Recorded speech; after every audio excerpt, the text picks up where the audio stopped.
पूर्ण परमात्मा, सर्वश्रेष्ठी रचनाहार कबीर देव प्रत्येक युग में इस धरा पर अवतरित होते हैं और एक आम जनसाधारण की तरह लीला करते हुए अपने वास्तविक घर यानी सतलोक की जानकारी भक्त समाज को देते हैं। किंतु उस समय हर कोई परमेश्वर को नहीं पहचान पाता। आज से लगभग 624 वर्ष पूर्व भी पूरी सृष्टि को बुनने वाले पूर्ण परमात्मा कबीर साहिब जी ने काशी नगर की चुलाहा बस्ती में एक टूटी सी झोपड़ी में 120 वर्ष तक कपड़ा बुनने की लीला करते हुए अपने तत्व ज्ञान व सतलोक की महिमा का गुणगान किया और समाज में फैले पाखंडवाद को खत्म कर भक्त समाज को एक सत्य भक्ति प्रदान की, जिसके करने से लोगों को परमात्मा वाले लाभ प्राप्त होने लगे, जिससे प्रभावित होकर उस समय हिंदू और मुसलमान दोनों धर्म के 64 लाख की संख्या में श्रद्धालु कबीर परमेश्वर जी के शिष्य हुए। वहीं दूसरी तरफ कबीर परमेश्वर जी को एक आम भक्त, संत व गरीब जुलाहा समझ उस समय के मुल्ला, काजी, पंडित और ब्राह्मण कबीर साहिब जी की महिमा चारों तरफ फैलते हुए देख ईर्ष्यावश आए दिन उन पर जुल्म करने की असफल कोशिश करते ही रहते थे। उन्हीं में से एक थी राजा सिकंदर लोधी के धार्मिक वीर शेख तकी द्वारा काशी में भंडारे की झूठी चिट्ठियां डालकर परमेश्वर कबीर जी को बदनाम करने की साजिश। इस कबीर ने तो हम सभी का जीना हराम कर रखा है। हमने उसे मारने की कितनी बार कोशिश कर ली, लेकिन वो हर बार किसी न किसी तरह बच ही जाता है। अब नहीं बच पाएगा। अब की बार मैं ऐसा पैंतरा फेंकूंगा कि उसे काशी छोड़कर भागना ही पड़ेगा। ऐसा क्या सोचा है पीर जी? पास आओ।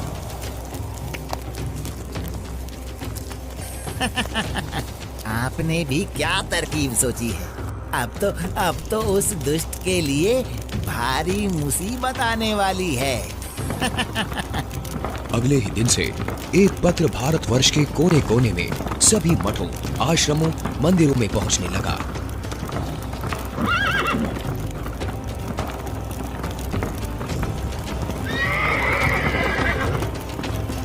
पत्र में लिखा था, मान्यवर कबीर सेठ पुत्र नूर अली अंसारी, जुलाहों वाली कॉलोनी, काशी शहर में 3 दिन का धर्म भोजन भंडारा कर रहे हैं, जिसमें सर्व साधु संत आमंत्रित हैं। भंडारे में प्रतिदिन प्रत्येक भोजन के बाद 1 सोने की मोहर व दोहर दक्षिणा में दी जाएगी। भोजन में लड्डू, जलेबी, हलवा, खीर, दही बड़े, मालपुए, रसगुल्ले आदि आदि सब मिष्ठान खाने को मिलेंगे और साथ में सूखा सीधा भी दिया जाएगा। सभी शिष्यों को बता दो, भंडारे में सभी को चलना है।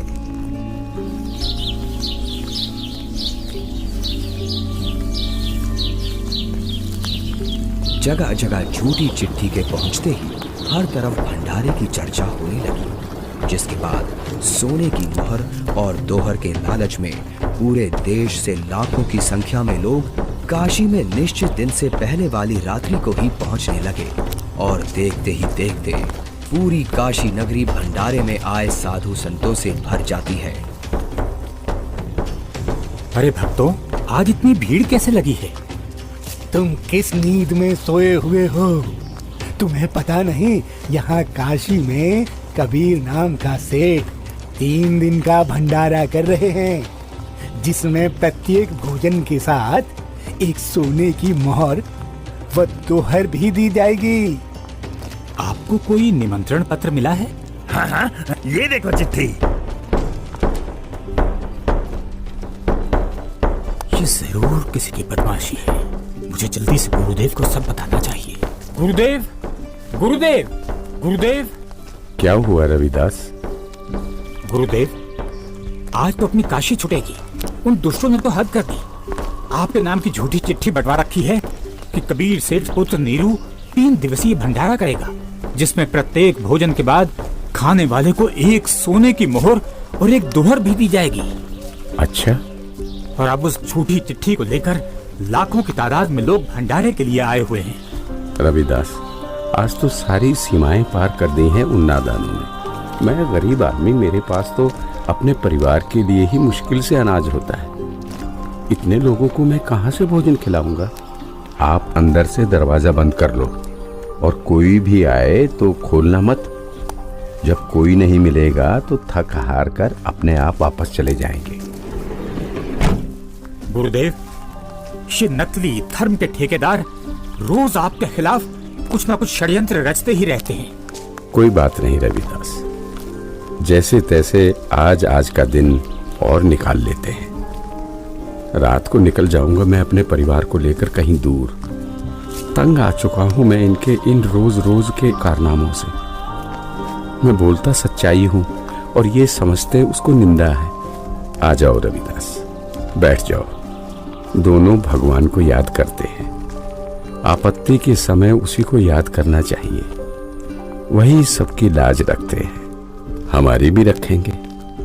जिसके बाद परमेश्वर कबीर जी अपने 2 रूप धारण कर एक रूप में तो रविदास जी के साथ झोपड़ी में विराजमान रहते हैं तथा दूसरे रूप में ऊपर सतलोक में पहुंच जाते हैं।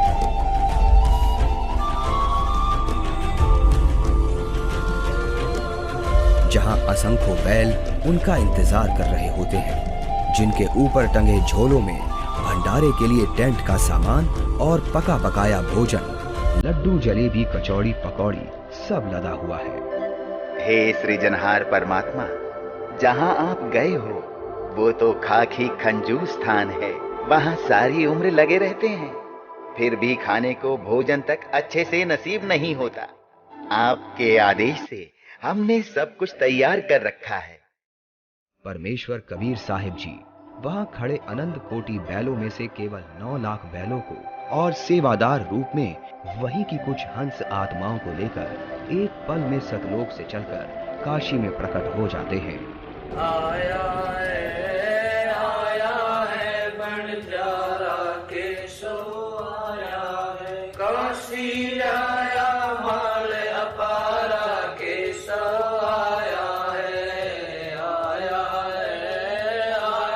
है बंजारा केशो आया है। 9 लाख बोडी बड़ी विशंबर, 9 लाख बोडी बड़ी विशंबर, दिया कबीर भंडारा केशो आया है।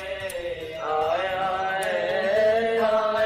है बंजारा केशो आया है। धरती ऊपर तंबू ताने, धरती ऊपर तंबू ताने, चौपड़ के बंजारा केशो आया है। आया है बंजारा केशो आया है। कौन देश से बालद आई, कौन देश से बालद आई, ना कहीं बजाने वाला केशो आया है। आया है बंजारा केशो आया है।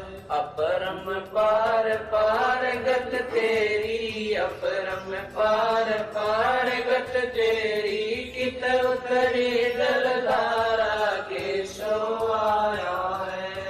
आया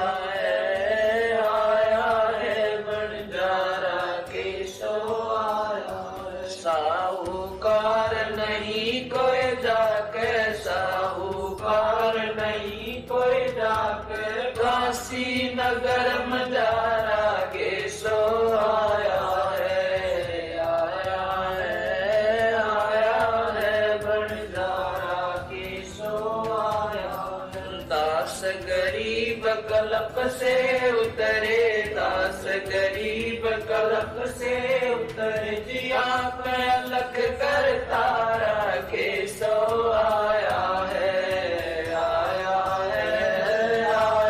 है बंजारा केशो आया है। दास गरीब कलप से उतरे, दास गरीब कलपते जिया पे अलग करता केशव आया है, आया है, आया है बंजारा केशव आया है।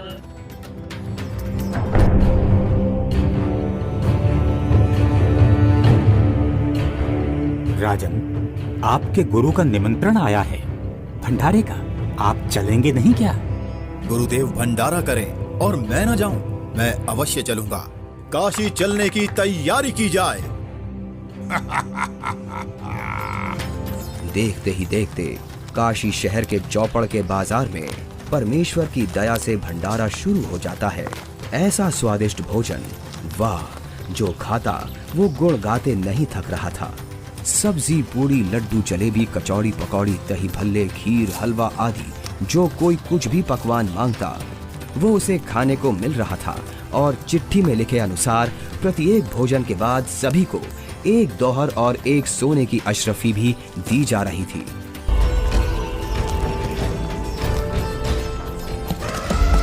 उधर से दिल्ली के बादशाह सिकंदर लोधी भी, जो परमेश्वर कबीर जी का शिष्य हो चुका था, अपने धार्मिक पीर शेख तकी के साथ भंडारे में पहुंच जाता है। अरे, ये क्या हो रहा है? ये भंडारा कैसे चल रहा है? भंडारे में परमेश्वर कबीर साहिब जी की जय जयकार सुनकर जहां शेख तकी ने सोचा तो था कि कबीर अपनी झोपड़ी छोड़कर भाग गया होगा और लोग उसको गाली दे रहे होंगे, किंतु उसके विपरीत भंडारा चलते देख शेख तकी के तो तन बदन में आग लग गई। हे भक्तों, कबीर साहिब जी किधर हैं? कबीर साहिब जी का तो मालूम नहीं, किंतु उधर सफेद तंबू में एक व्यक्ति बैठा है, वही भंडारे की सारी व्यवस्था किए हुए है।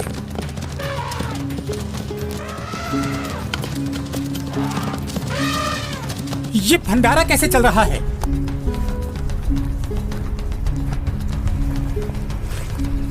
कौन हैं आप और कबीर जी से क्या नाता है आपका?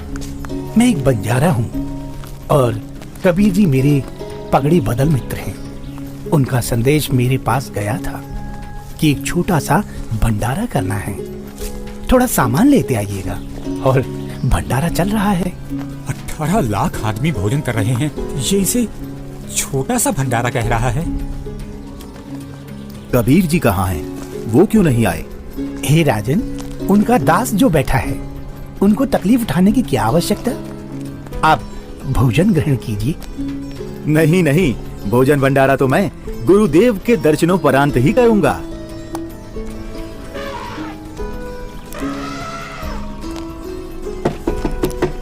हे गुरुदेव, लगता है उन्होंने हमें यहाँ भी खोज लिया। भीड़ शायद घर पूछते पूछते यहाँ तक पहुँच गई है। कोई बात नहीं, आप दरवाजा मत खोलना, कुछ देर बाद अपने आप चले जाएंगे। दरवाजा खोलिए परवरदिगार, दिल्ली से आपका दास सिकंदर आया है। राजन, हम दरवाजा नहीं खोलेंगे। इन लोगों ने तो आज सभी हदें पार कर दी हैं। मेरे नाम से झूठी चिट्ठी डाल रखी है। मैं कैसे निकलूं बाहर? इस बनारस में कोई सेठ भी मेरा ऐसा जानकार नहीं है जो मुझे पैसे उधार दे दे। मैं तो बड़ी मुश्किल से ताना बुनकर अपने परिवार का पालन करता हूँ। इन लोगों ने मेरा जीना मुश्किल कर दिया है। बस आज रात होने का इंतजार है राजन। रात होते ही मैं अपने परिवार को लेकर कहीं दूर चला जाऊंगा। है परवरदिगार, आप मुझे नहीं बहका सकते। आप ही अल्लाह अकबर हो। आपने देखो वहाँ क्या रंग लगा रखे हैं।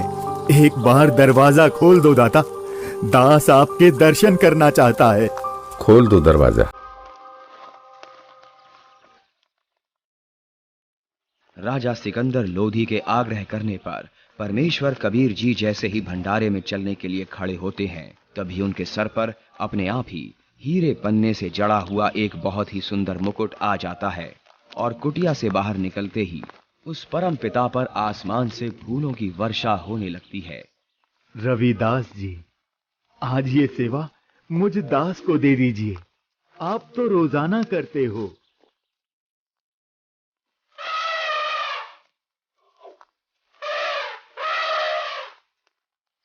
इनमें से कबीर जी कौन हैं? जिस पर बादशाह सिकंदर लोदी चवर कर रहे हैं वही कबीर हैं।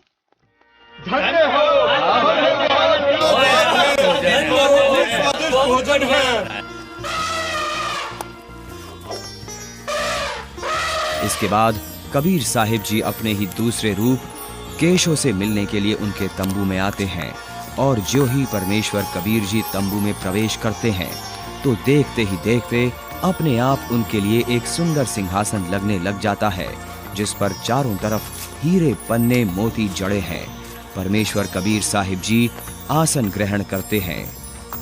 उधर परमेश्वर को देखने के लिए भंडारे में आई लाखों की भीड़ टेंट के चारों तरफ इकट्ठा हो जाती है, जिसके बाद केशव रूप परमात्मा कबीर जी से कहते हैं, हे परमेश्वर, आप अपने अद्भुत लोक को छोड़कर इस झूठ कपट वाले लोक में क्यों आ गए? आप इनका भला सोचते हो, इनको अमृत भोजन खिला रहे हो और ये आप ही के विरुद्ध इकट्ठा हुए रहते हैं। केशव, सब लोग मैंने ही रचे हैं, सबका धारण पोषण मैं ही कर। परमेश्वर, ऐसे लोक में जहाँ जमीन पर पांव रखते ही दंड लगता है, ऐसे गंदे लोक में आपकी वहनी पर मैं बलिहारी हूँ। वहीं शेख तकी की चाल उसी पर उल्टी पड़ गई।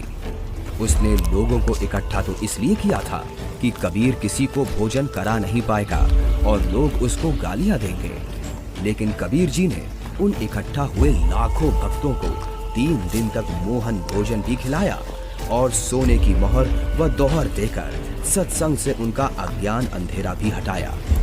फिर भी ये सब शेख तकी से देखा नहीं गया। उसके अंदर जलती ईर्ष्या की आग इतने महान समागम में भी कमी ही ढूंढ रही थी और इसी आग में शेख तकी मुंह बनाकर सिकंदर लोधी से कहने लगा, चलो राजन, इसने क्या भंडारा किया है, बहुत अच्छा सा किया है, ऐसे ऐसे तो हम 100 भंडारे कर देंगे। शेख तकी ने जब इतना कहा ही था कि बोलते बोलते उसका मुंह टेढ़ा का टेढ़ा ही रह गया और वो गूंगा बहरा भी हो गया। उसने कुल 52 बार कबीर साहिब जी पर जुल्म किए, परंतु ये उसके जीवन की आखिरी बकवाद थी जो उसने कबीर परमेश्वर जी के साथ की। 3 दिन तक समागम चला। तीसरे दिन सेवकों ने बचा हुआ सामान व टेंट आदि बैलों पर लाद दिया और चल पड़े।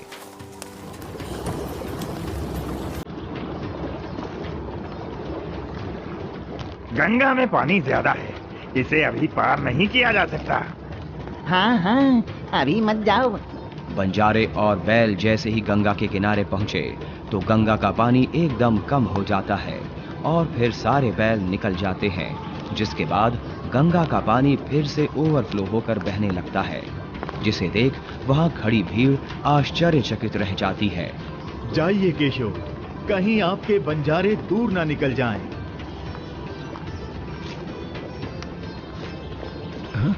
ये क्या? कहाँ गए बैल, कहाँ गए बंजारे? राजन, जहाँ से आए थे वहीं चले गए। इससे पहले कि सिकंदर इस बात को समझ पाता, उसी समय केशव भी कबीर जी के अंदर समा गए। सिकंदर दंग रह गया, रोते हुए कबीर परमेश्वर जी के चरणों में दंडवत की।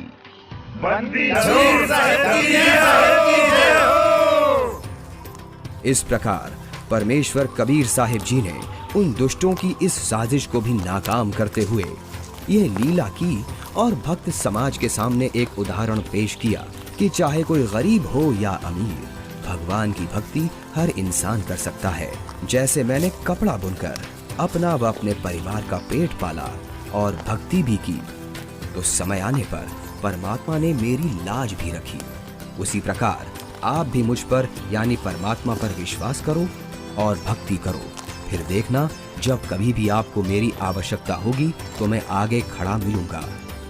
पर्वत पर्वत मैं फिरा, कारण अपने राम, राम सही के संत मिले, जिन सारे सब काम सच्चा है। अभी आपने देखी सत्य घटना पर आधारित 2D एनिमेशन वीडियो। आप सुनिए परमेश्वर कबीर जी और उन्हीं के रूप में आए केशव बंजारा जी की वार्ता की पूरी कथा का सार अमृतवाणियों के द्वारा संत रामपाल जी महाराज के मुखारबिंद से।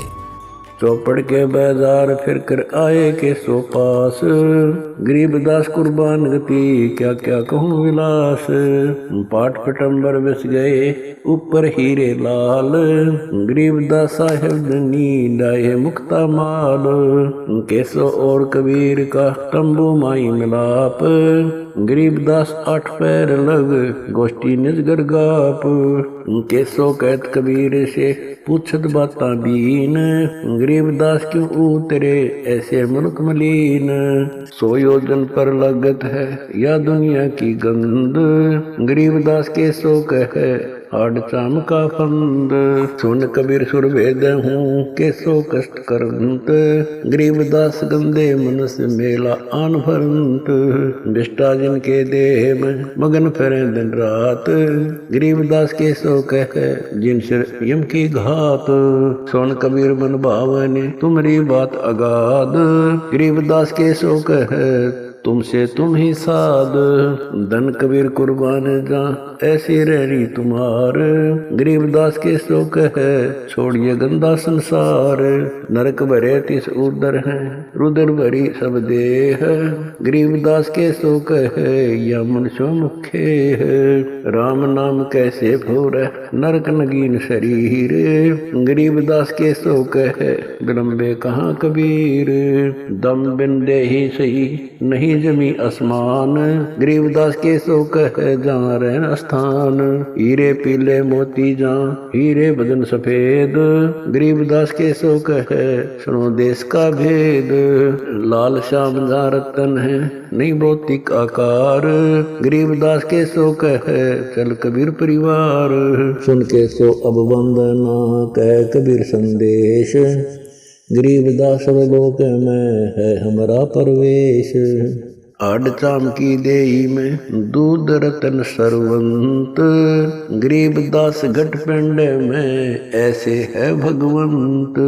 तन दूधी को पाड़ कर जय कोई देखे दूध, गरीबदास उस पिंड में आड चाम और गूद। हमरे ही हुनियार है अमरा सर्जनहार, गरीबदास विधि भेद सुन खुला मुक्ति द्वार। युग 70 हम ज्ञान दिया जीवन समझा एक, गरीबदास घर घर फिरे दरे कबीरा भेख। 70 युग सेवन किए किन न बुझी बात, गरीबदास न समझात हूँ मोहे लगावे लात। कल्प कोटि युग बीतिया हम आए हर बेर, गरीबदास के सो सुनो देन भक्ति की टेर। स्वर्ग मृत्यु पाताल में हम बैठे कई बार, गरीबदास घर घर से जा मार मार के मार। हमारी जात अपूर्वी पूरब रहनी हमारे, गरीबदास कैसे जुड़े पश्चिम के कतार। हम है ठेठ पूरब के उतरे औगट घाट, गरीबदास जी दक्षिण के यो नहीं मिलती साट। हम पूरब के पूर्वी उत्तर देश उतरंत, गरीबदास जी दक्षिण के यो नहीं संग चलंत। जिन्हों हमारी सीख ली काटू जरा मण जंजीर, गरीबदास के सो सुने ऐसे कहे कबीर। फिर बाजी विद न रचे वह नी जीव अवंत, गरीबदास सत्यलोक में अमर पटा पावंत। अनंत कोट बाजी जहाँ रचे सकल ब्रह्मंड, गरीबदास मैं क्या करूं काल करत जीव खंड। किलों काल निकंद हूँ जीव विध्वंस नहीं होए, गरीबदास दुल्ला कहे शब्द में बूझे कोए। मनुष्य जीव क्या बात है पशु पक्षी परवान, गरीबदास दुल्ला कहे करहूँ हंस अमान। मैं बंजारा आदि का यही हमारी साट, गरीबदास जी अबे करूं बोर न आवे बाट। एक गाड़ा एक जलाइए यानी मोए सुहाए, गरीबदास सतलोक में देहूं जीव पहुँचाए। सोन कबीर के शोक है जो कुछ करो शौकीन, गरीबदास मुख्तार तुम ही दीन वे दीन। सुन सतगुर तो से कहूँ तुम हो दीन दयाल, गरीबदास आदीन में तुम साहिब अब्दाल। अनंत कोटि ब्रह्मांड को तारत लगे नेवार, गरीबदास के सो कहे तुम ही दारमदार। तुम ही दारमदार हो यहाँ कल्प नहीं इंच, गरीबदास के शोक है सब तुमरे ही परपंच। के सोतले सौदाम को 9 लाख बोली लीन, गरीबदास बंधन किया बाजत है सुरबीन। के सो और कबीर जित मिलत बेता एक, दास गरीब कबीर हरि धरते नाना भेख। बंजारे और बैल सब लाए थे भरमाल, गरीबदास सतलोक को चले गए तत्काल। आवत जाते ना लखे कौन नाम प्रकाश, गरीबदास बूझ है कहाँ गए हरिदास। हरि में हरि के दास है दासन के हरि पास, गरीबदास पद अगम गति सात की उदास। चलो सिकंदर बादशाह क्यों व्यर्था भक्त कमाए, गरीबदास उस पीर के तन मन लगी भाए। जेता शहर कबीर का हमरे बहुत अनेक, गरीबदास एक तक के लगी जुबान नेक। गूंगा भया बोले नहीं जवाब जुबान, गरीबदास मारा पड़ा बिन ही करो कमान। इतना दोष दरे कहाँ दग्ध जमी आसमान, गरीबदास गूंगा भया बहरा हुआ कान।